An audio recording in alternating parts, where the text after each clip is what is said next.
Salut peuple de Dieu, c'est votre humble prophétesse des nations, Linda Kipaka Paris. Je suis toujours émue quand je me retrouve en face de vous, vous savez, toujours avec la complicité avec l'Esprit de Dieu. L'Esprit de Dieu s'est mouvé depuis le commencement, dans Genèse 1, verset 2. J'aime bien marteler ces messages pour savoir nous sommes bel et bien dans le moment de l'Esprit de Dieu. Même Jésus-Christ a dit, vous, mais qui sont là ici ne s'en va pas. Les consolateurs, l'Esprit supérieur ne viendra pas vers nous.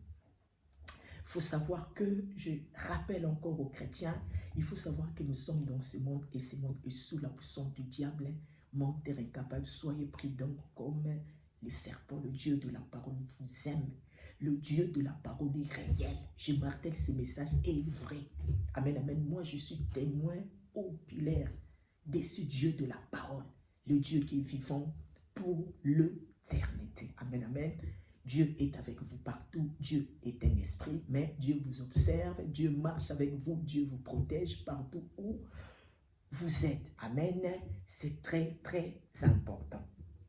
Aujourd'hui, je vais donner quand même quelques conseils aux femmes mariées. Amen, toujours avec la complicité de l'Esprit de Dieu. Vous savez, je suis une prophétesse. Amen, amen. Vous savez tous que quand Dieu mais relate des choses, je partage avec vous, pas toutes les choses. Il y a certaines choses sont confidentielles pour moi, mais il y a certaines choses, certaines révélations, je partage toujours avec vous.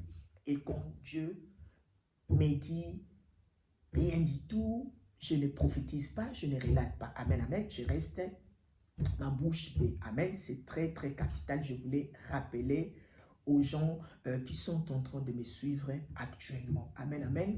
Donc là, aujourd'hui, je vais parler de la femme sage, premièrement. Et puis, deuxièmement, je vais parler concernant M. Moïse Katumbi par rapport à vos suggestions.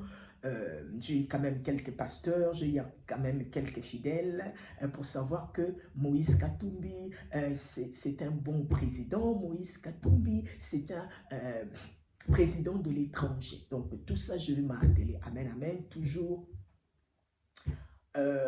en complicité avec l'Esprit de Dieu. Parce que c'est Dieu qui m'informe, c'est Dieu qui me relate, amen, des choses. Amen. La biographie de personnes. Amen, amen. C'est très, très capital. Donc, je voulais aussi... c'est très, très indispensable de méditer la parole de Dieu, la nourriture par excellence. Amen, amen. Moi, quand je vois la parole de Dieu, je vois l'Esprit de Dieu lui-même. Amen, amen. Quand je mange cette parole, la nourriture par excellence, quand je le mange le matin, je passe ma journée en rien, ni boire, ni manger. Comme la parole déclare que chaque chose a son temps. Le soir, je mange. Amen, pour nourrir ma chair. C'est très, très capital. Amen, amen. Donc, la femme sage, les femmes mariées, c'est très, très important. Amen, amen. Je vais lire dans Proverbe 1 et Proverbe 14 à partir du verset 1. La femme sage bâtit sa maison et la femme insensée. Amen. La femme sans vision, la femme insensée la renverse de ses propres mains. Amen. Aujourd'hui, quand ma soeur, quand tu veux te marier, il faut avoir la vision. Il faut avoir la conception, c'est très capital. Parce que on ne se marie pas parce que l'âge est avancé. Il n'y a pas de compétition dans l'histoire du mariage. Il n'y a pas de compétition avec ses amis, il n'y a pas de compétition avec ses sœurs. Plutôt, il y a la compétition dès que tu accèdes dans ton foyer. Oui, il y a la compétition. C'est très capital. Donc, cela veut dire que quand tu acceptes un homme, amen, il faut savoir qu'il y a les hauts et il y a les bas. Amen. Il faut savoir que l'homme est le maître du foyer. Sarah appelait même son mari mon Seigneur. Amen. Donc il faut, une femme sage, c'est une femme soumise. Dans les mariages, tu es dans la compétition. Parce qu'il y a beaucoup de femmes à l'extérieur. Hein. Donc cela veut dire que tu es la servante de ton homme. Tu dois obéir ton homme, tu dois écouter ton homme. Tu n'es pas dans le mariage en tant que pour faire le tourisme.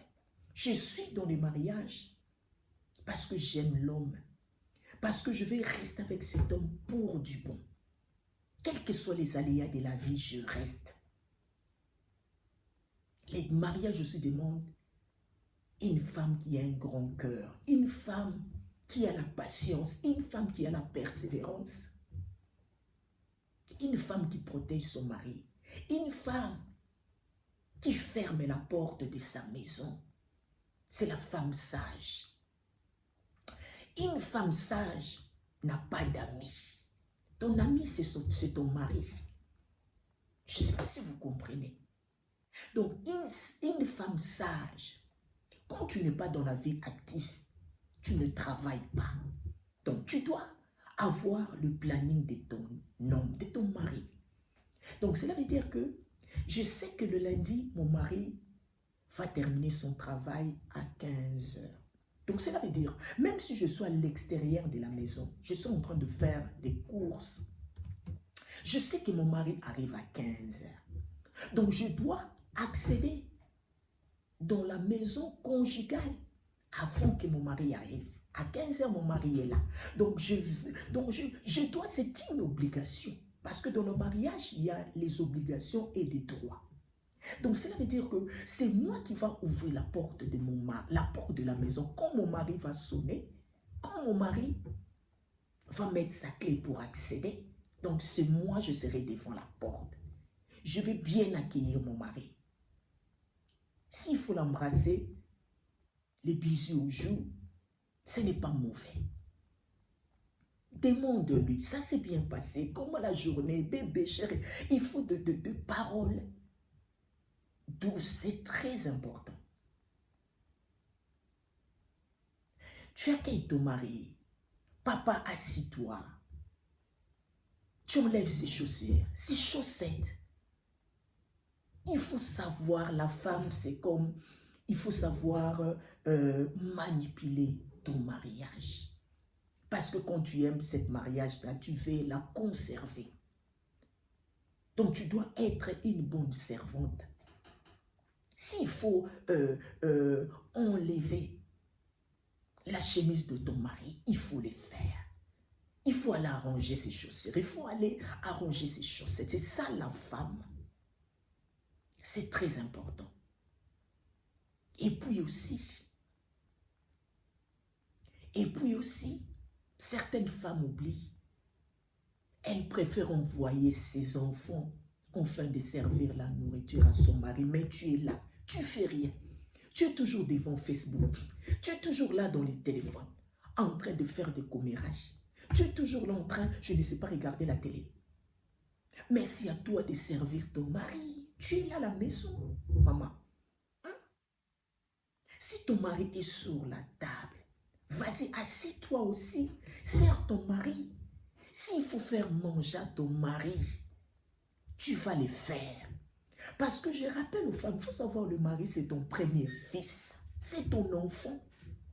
Hein? De la même manière que tu prends tes enfants des bas âges.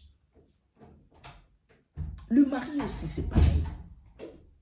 Donc, cela veut dire que il faut alimenter des ingrédients dans le mariage. Il faut que l'amour continue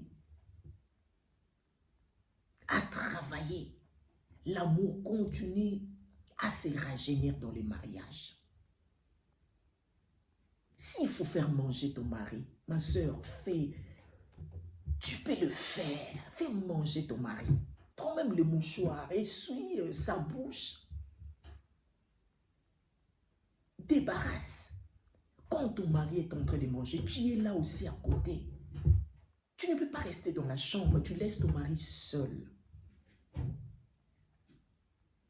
Quand tu parles avec ton mari, essaye encore d'attirer l'attention de ton mari vers toi. Une femme sage, c'est faire des choses. Une femme sage pense à son foyer, protège son foyer comme l'œuf. C'est très capital. Mais certaines femmes, le mari rentre à 15 heures, mais la femme est en train de pavaner avec des copines, et chez sa tante, et chez sa mère. Mais tu ne travailles pas. C'est ton mari qui te nourrit, tu ne travailles pas. Quand tu ne travailles pas, tu te pavanes pourquoi? Parce que ton meilleur ami, c'est ton mari. Une femme sage, quand elle ne travaille pas, elle reste dans sa maison pour prier. Pour prier pour son foyer, pour ses enfants, pour son mari. Mais les femmes insensées qui ont des copines, 15 copines, 10 copines, ces femmes-là sont toujours au téléphone, matin, midi, soir. Toujours le commérage. Elle n'a même pas le temps de lire la Bible. Elle n'a même pas le temps d'envoyer un simple message à son mari. Je t'aime, chérie, comment ça se passe la journée? Que Dieu te garde. Des paroles séduisantes à ton mari pendant qu'il est en train de travailler. Ça fait du bien. Ça fait du bien. Mais à certaines femmes insensées, quand le mari arrive, il n'y a pas de tendresse. Ma soeur, on va te voler ton mari. Dieu est là, mais il y a le physique qui est là aussi. Ça ne tombera pas du ciel. C'est comme si tu es là, tu es un chrétien, tu as envie de trouver un emploi. L'emploi ne tombera pas à la maison. Si tu ne vas pas ailleurs, tu ne vas pas dans les entreprises pour postuler. Dieu ne t'envoyera pas le travail à la maison. Donc tu dois te lever et rechercher du travail. C'est pareil aussi avec le mariage.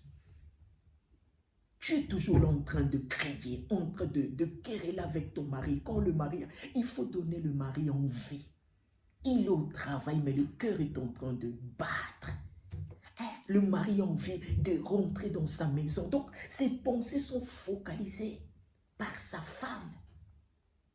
Une femme tendre. Une femme qui prend soin de son mari. Ça soit même les ongles, maman. S'il faut couper les ongles de ton mari, tu peux le faire. N'hésitez pas. Vérifie les ongles de ton mari. Vérifie son visage. Des fois, il y a des graisses sur le nez. Des fois, il y a des boutons. Des fois, donc de petits câlins. C'est ça le piment du mariage, le secret du mariage. Le secret du mariage, Dieu est là, la prière est là, mais le physique aussi est là, maman. Personne qui fera ta place. Ok? Il faut conserver ton mariage. Dehors, il y en a beaucoup. Beaucoup même des filles de Jézabel, les enfants du diable menteur incapable, est en train de rôder de gauche à droite. Quand elle va prendre ton mari, maman, il ne faut pas pleurnicher, hein? Il ne faut pas aller encore rechercher Dieu. Parce que quand déjà tu t'es marié, tu n'as pas consulté Dieu. Donc il faut t'attendre à beaucoup de choses, à beaucoup de circonstances. Quand tu blagues, quand tu négliges ton mari, quelqu'un d'autre peut prendre charge de ton mari. Peut redonner encore la joie à ton mari. Mais à la maison, quand le mari vient, rentre à la maison, toujours de disputes, ta manière de parler, toujours le mari te voit avec, tu es toujours au téléphone, Facebook, TikTok, des réseaux sociaux diaboliques.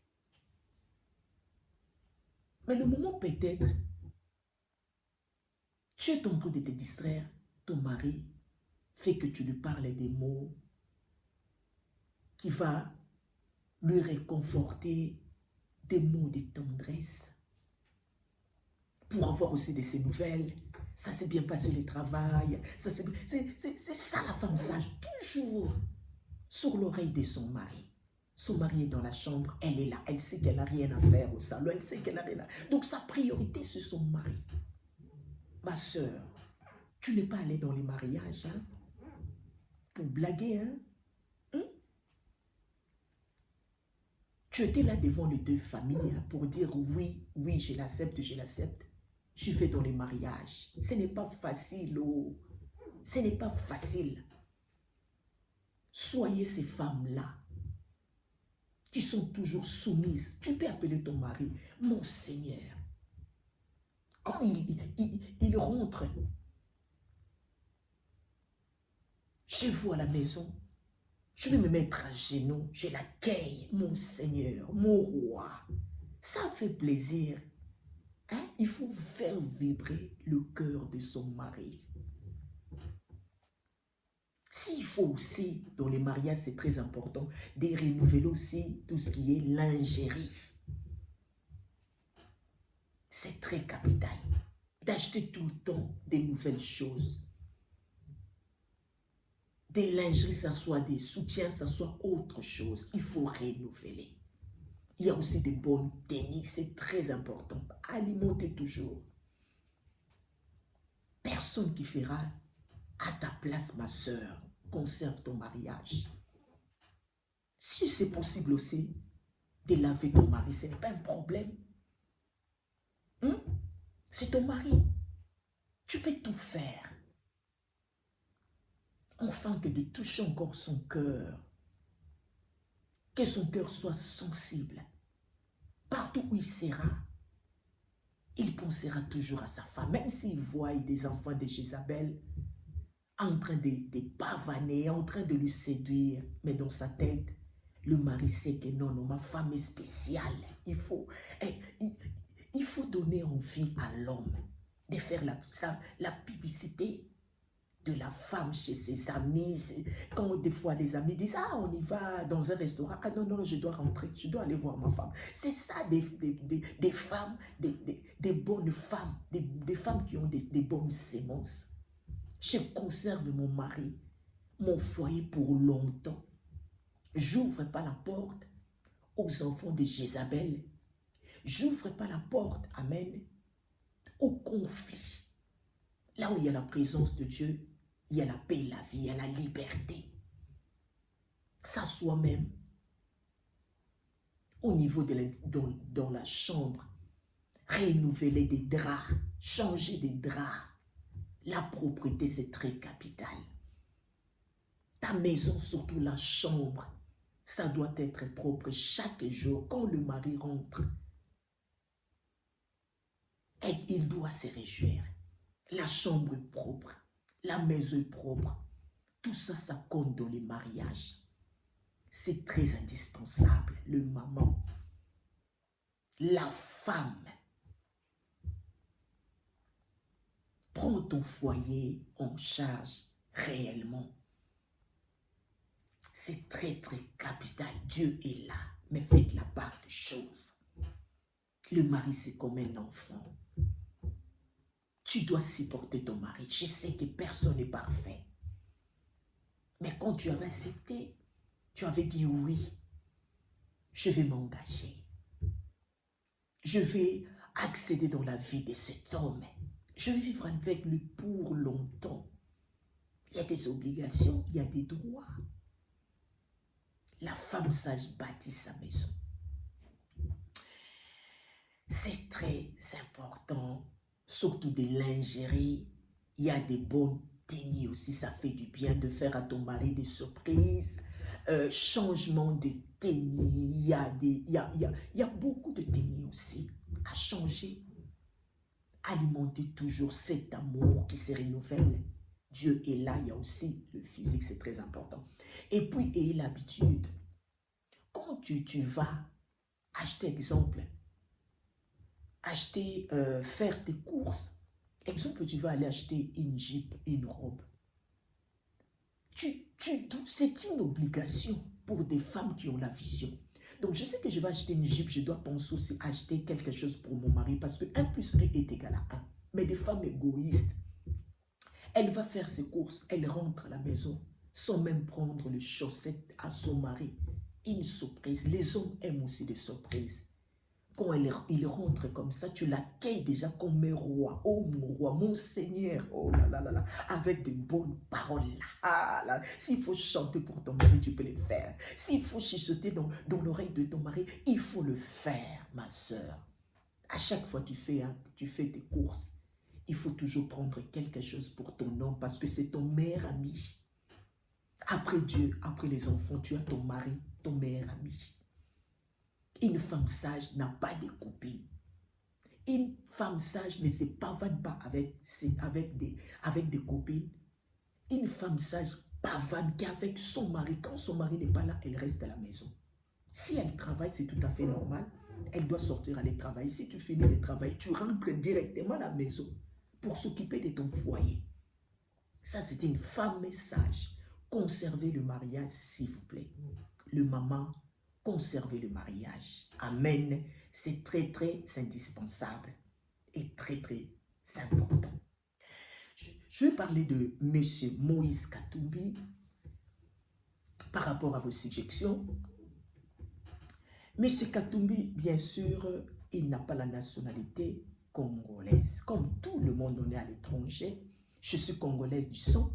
Mais par contre, j'ai hérité d'une autre nationalité. Et on a des droits dans ce pays de faire beaucoup de choses, des obligations aussi. C'est très capital. M. Katumbi est né et grandi au Congo. C'est comme s'il était congolais. Il ne connaît pas son pays d'origine. Amen, du sang. Mais quand je regarde M. Katumbi, je vois un homme bien.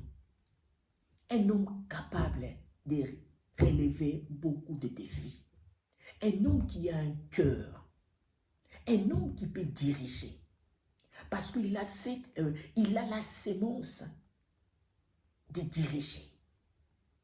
Et puis j'aime bien parce que c'est un homme qui pense aux gens sensibles.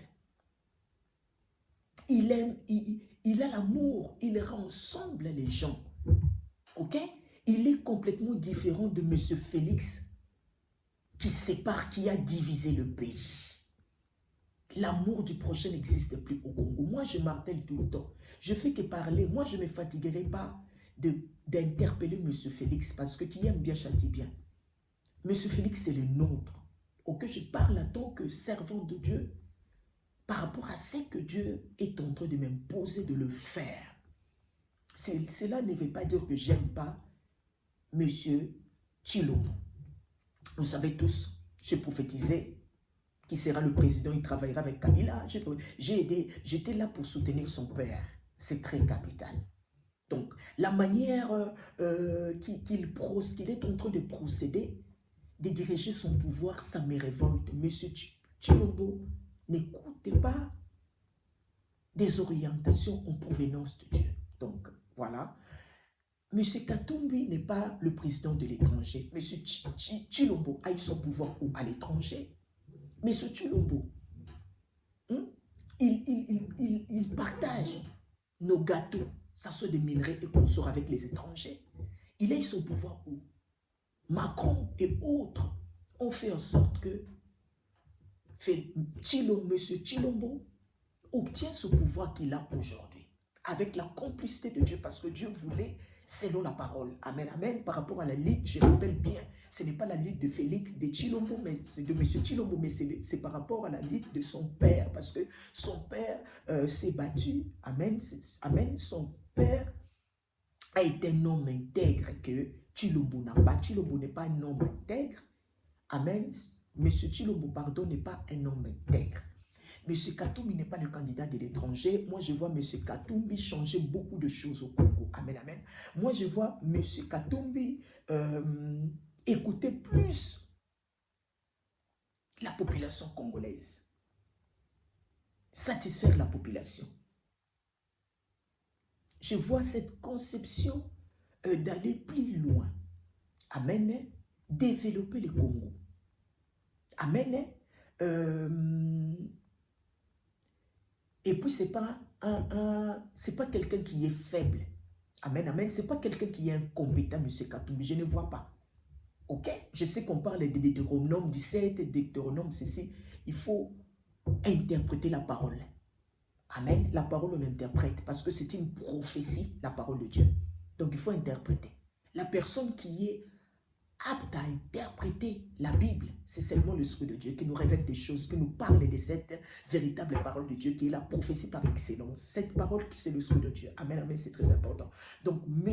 Katumbi, c'est un homme qui peut surprendre beaucoup de personnes, surtout nos ennemis. On sait bien que des Européens, des Américains. Donc, il est prêt à sacrifier sa vie afin que le Congolais retrouve le sourire. C'est très indispensable. N'écoutez pas des voyous spirituels qui racontent que M. Katumbi a un plan pour le Congo, M. Katumbi travaille pour Kagame, c'est du mensonge. M. Katumbi n'est pas du mèche avec M. Kagame. Non, loin de là. M. Katumbi ne planifie pas contre le Congo. M. Katumbi, c'est un homme sage. Je vois M. Katumbi un homme sage. Je vois M. Katumbi un homme qui aime la paix. Je vois M. Katumbi un homme qui veut faire du Congo l'Allemagne d'Afrique. M. Tshilombo n'a pas fait, a fait que promettre et promettre. Donc là, Dieu a permis, moi aussi j'ai prophétisé en 2021, M. Tshilombo sera le prochain président. Là, c'est tout à fait normal selon le plan de Dieu. Mais comme j'ai dit, je martèle toujours, ce deuxième mandat sera écourté. Il faut m'écouter. Ok? Ce n'est pas la peine de m'insulter. Ok? Un prophète, en général, est là pour servir Dieu, pour travailler pour Dieu. N'a pas d'amis. Moi, je n'ai pas d'amis. Ok? Je n'ai pas d'amis. Et puis, comme je dis toujours, moi, les insultes, ça m'est égal. Je n'anti-balle des insultes. Par contre, je ne me laisse pas faire. Ok? Je ne me laisse pas faire parce que je ne suis pas une travailleuse de quelqu'un. Je ne vis pas derrière quelqu'un. Et personne qui peut me prendre en charge si ce n'est pas le Dieu de la parole. Donc, franchement, respectons-nous. Ok? Les insultes, ça ne sert à rien. Ok? C'est très capital. Je fais que marteler en tant que prophète. J'ai dit ce que Dieu me dit de vous informer. Ok? Je ne me laisse pas faire aux voyous spirituels. Je relate que des messages. Et puis, toutes les prophéties que je relate, ça se réalise. Donc, comme j'ai dit, le pouvoir de M. Tshilombo va être court. Va être court. Amen, amen. Donc, il ne terminera pas son mandat. Dieu a déjà choisi un autre président qui changera tout au cours.